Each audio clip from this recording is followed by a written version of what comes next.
We recently moved into the Huckletree West workspace in White City in MediaWorks, and right now I'm sitting in one of the breakout areas. So this is an amazing workspace. It's filled with all sorts of areas you can go. So we have a little studio office, then you can leave and you can come out here, or there's a meditation yurt, there's a grass hut, there's a whole theatre area. So there's loads of kind of creative spaces you can go and sit and do your work. So also at Huckletree there's loads of events. There's events on all the time, social events and inspirational speakers coming in. And today we had Chloé Macintosh, who is the co-founder of Made.com, and she's now creative director of Soho House, and she came in to talk about her life and her career. And obviously there's loads to learn from someone like Chloé, but what's really interesting is we got into the inevitable subject, or she did and the audience did, of work-life balance and how to handle a big career when you've got kids, or how to handle big ambition or big drive. And she talked about the issue of kind of motherhood guilt and all the stuff that anyone who is a woman who has kids, who also has a big plan or wants to do something or loves their job and doesn't want to give everything up because they've had kids. It was the sort of stuff that it will totally resonate with all of you.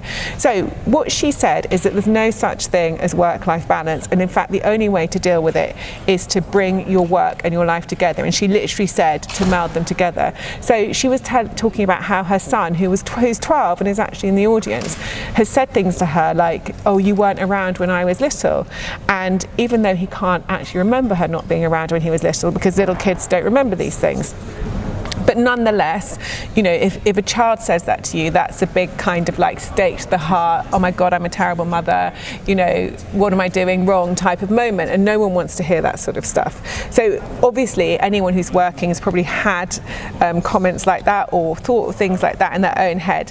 And so the way she deals with it is to bring her work home and bring her home life into work. So actually she does things like, she thinks the whole education system, and I really agree with this, is fundamentally flawed in terms of kids now are still learning the same stuff that we learnt when we were at school, even though the world has changed so much. Like when we were at school there was no internet. It's like hard to imagine, but there was no internet.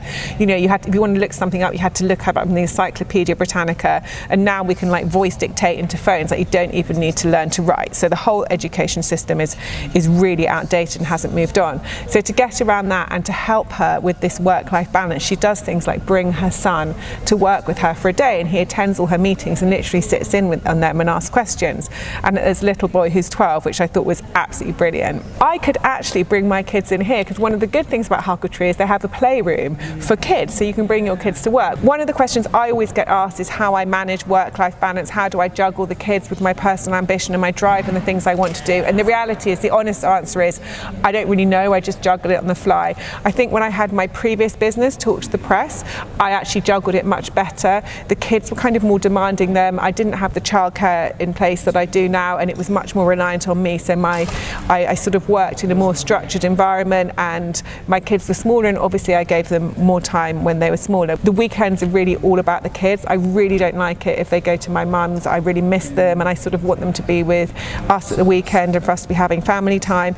And I'm always there, pretty much always there in the evenings. And the other thing I do, which really helps, is take them to school every day, even though in reality it would be more convenient on certain days if I could come to the office early. Also, I loved what Chloé said about, you know, I thought it was great that her son was in the audience, seeing her give a talk, and just, you know, he must have felt, well, I don't know if a 12-year-old can feel proud or not, but I think that's great things for kids to see their parents doing to help inspire them and guide them in their lives. So no clear answers from me, but I would love to know from you about that topic of work-life balance and how you manage to juggle and what your best advice is. So let me know.